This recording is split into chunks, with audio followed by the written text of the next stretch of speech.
大家好，我是戴着眼镜拿着话筒的阿拉斯加偏偏。未闻花名，我早就久仰大名，但是只听过片尾曲，没追过番，也确实不知道这部剧的全称就是《我们仍未知道那天所看见的花的名字》。说到这个花，我就想到了谢罪，所以今天我特意加更一期视频，说一说这部堪称催泪挑战的治愈系动漫。班上新来了一位转校生，因为有俄罗斯血统，一头银发，所以我们就叫他小白吧。小白初来乍到，非常内向，也没啥朋友，直到以小黑为首的5人小团队接纳了他。和大部分熊孩子一样，小黑也有一颗周二之心。他宣布成立一个叫超和平 Busters 的组织，自己当老大，包括小白在内的几个小伙伴纷纷响应加入。6个人就这样成为了青梅竹马的好朋友，度过了一段难忘的快乐时光。然而天有不测风云，某天女主小白意外身亡，从此以后几个小伙伴越来越疏远，最终形同陌路。对于小白的死，小黑一直很自责，再加上自己妈妈的过世，小黑没有考上重点高中，开始变得自闭，旷课逃学那是家常便饭。然而这天在家里，小黑居然看到了长大以后的小白的鬼魂。小白希望小黑帮自己完成他生前的愿望，而且必须当年的几个小伙伴聚在一起才能完成。但是具体要干啥，小白这个天然呆想不起来了。由于小白的鬼魂只有小黑能看见，所以小黑认为这都是自己太过内疚而导致的幻觉。原来当年小白死的时候，6人组在他们的秘密基地聚会，其中一个叫小菊的女孩暗恋小黑，她直接质问小黑是不是喜欢小白。小黑死鸭子嘴硬，说是会喜欢小白这种丑八怪，然后就跑了出去。万万没想到，那竟然是他对小白说过的最后一句话。之后小白去追自己，不幸坠河身亡。时间回到现在，长大后的小菊突然上门来给小黑送暑假作业，还对小黑整整旷课一学期的行为表达了鄙视。小白这才知道自己死后几个小伙伴也分崩离析，于是他拜托小黑去找小菊一起帮自己实现愿望。半路上，小黑又偶遇了另外2个小伙伴阿雪和鹤子，两人都是考上了重点高中的学霸，早就和小黑这个学渣划清了界限。阿雪挖苦小黑是个脑子进水的废物，小白大声为小黑辩解，然而面前的2人却根本听不见。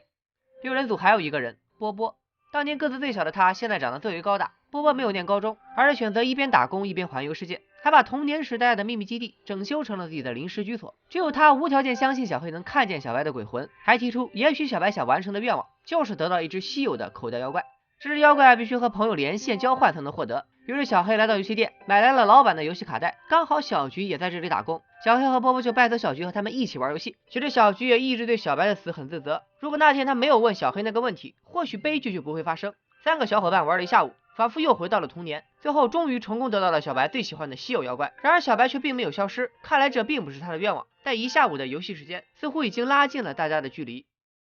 这天波波在秘密基地外的树林中似乎发现了小白的身影，于是赶紧告诉小黑他也能看见小白的鬼魂了。小白却说自己根本没去过秘密基地，那波波看到的又是谁呢？为了探明真相，波波搞了一个寻找小白的活动，邀请了当年的几个小伙伴参加。其他人都对这个无厘头的活动不感兴趣，反而是小白自己兴致冲冲。等晚上来到这里才发现，所有人都口嫌体正直的到齐了，甚至包括阿雪。阿雪对小黑说他也能看到小白的鬼魂，还说逝者已经安息，生者就应该学会遗忘，不要活在过去的阴影中走不出来。此时的小白激动的大喊，他非常感谢大家一直没有忘记他，也希望大家能够重归于好。小黑转达了小白的话给众人，没想到阿雪却根本不相信什么鬼魂，认为一切都是小黑自导自演的恶作剧。几天后，除阿雪之外的几个人又在秘密基地碰头，此时波波再次看到了小白的鬼魂，众人追上前去才发现这个鬼魂居然是阿雪假扮的。原来阿雪才是活在过去阴影中走不出来的人，她从小就暗恋小白，小白死的那天就是她怂恿小菊问小黑那个问题。小白追小黑出去，阿雪拦住小白并向他告白，还送给小白一只发卡。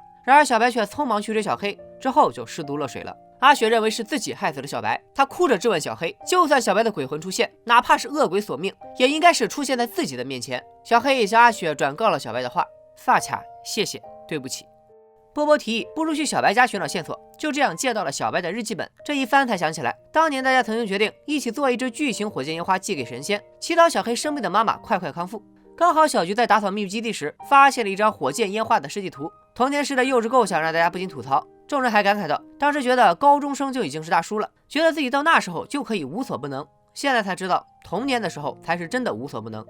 为了帮小白完成愿望，小黑靠爸爸介绍找到了一个烟火师傅，然而却需要一大笔制作费用，于是小黑只好瞒着家里出去打工赚钱。但烟火师傅还是拒绝了这笔买卖，原来是小白的妈妈从中阻挠，他也一直活在失去女儿的痛苦之中无法自拔，并且怨恨着女儿去世当天和他在一起的5个小伙伴。就这样，阿雪第一个宣布退出，毕竟她始终都不相信小黑真的能看见鬼魂，一起做火箭也只不过是大家在寻求心理安慰。但是小黑却依然坚持，哪怕只剩下他一个人，也要完成小白的遗愿。这天，阿雪、小菊、鹤子居然都接到了小黑家座机的电话，但是没人说话，只听到了沙沙声。大家再次来到秘密基地质问小黑，小黑说自己一直在外面打工，也许电话是小白打的。阿雪爆发了，他揪着小黑的衣领，大声呵斥，不要再打着小白的名义为所欲为了。然而此时众人发现，小白的日记本突然从桌子上掉了下来。波波拿起来一看，当场石化。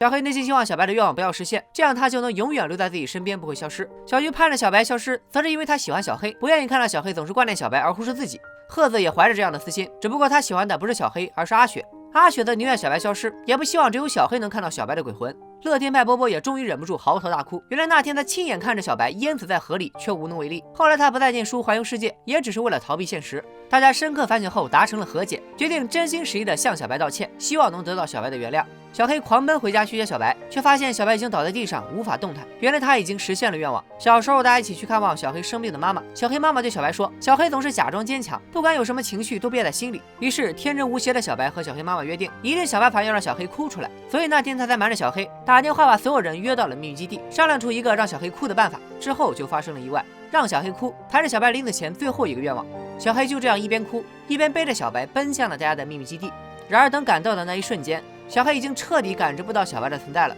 他到处呼喊小白的名字，只听到了小白说的一句：“来捉迷藏吧。”于是大家冲到外面到处寻找小白，虽然找不到人，却发现了小白用尽最后的力气为每一个人留下的道别信。